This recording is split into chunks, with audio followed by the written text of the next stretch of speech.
அன்று முதல் இன்று வரை என்னுடைய வாழ்க்கை அனுபவத்தை உங்களோட பங்கு வைக்கிறேன். அன்று முதல்னா என்னுடைய சிறு வயது, அது எத்தனை பேருக்கு பொருந்தும் பொருந்தாது எனக்கு தெரியாது. இருந்தாலும் என் அனுபவத்தை உங்களோட பங்கு வைக்கிறேன். உங்களுக்கு அந்த அனுபவம் இருக்கும்னு நினைக்கிறேன்.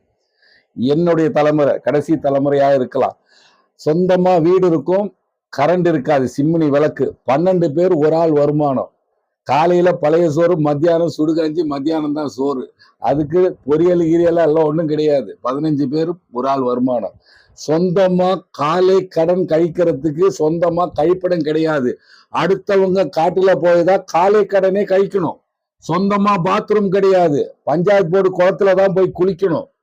பல கிலோமீட்டர் நடந்து பள்ளிக்கூடத்துக்கு போயிட்டு வரணும். அன்னைக்கு ரெட் அலர்ட் எல்லா அலர்ட் எல்லாம் கிடையாது. எந்த அலர்ட்டா இருந்தாலும் ஸ்கூலுக்கு போய் தான் ஆகணும்.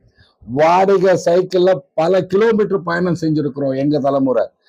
10 பைசா, 5 பைசா, 2 பைசா, 3 பைசா, 1 பைசாக்கு நாங்க மிட்டாய் வாங்கி தின்ன காலம் எங்க காலம்.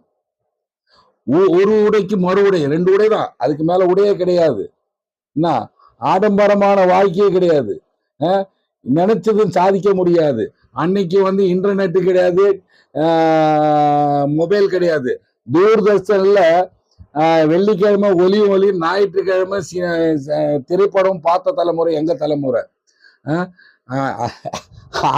அந்த எங்க தலைமுறையில் இன்னும் சில விஷயங்கள், பூகம்பத்தை பார்த்தோம், சுனாமியை பார்த்தோம், பணம் செல்லாதுன்றதையும் பார்த்துட்டோம், ரீசெண்டா கொரோனாவையும் பார்த்துட்டோம். அப்ப எங்க தலைமுறை எல்லாத்தையும் பார்த்துட்டோம்.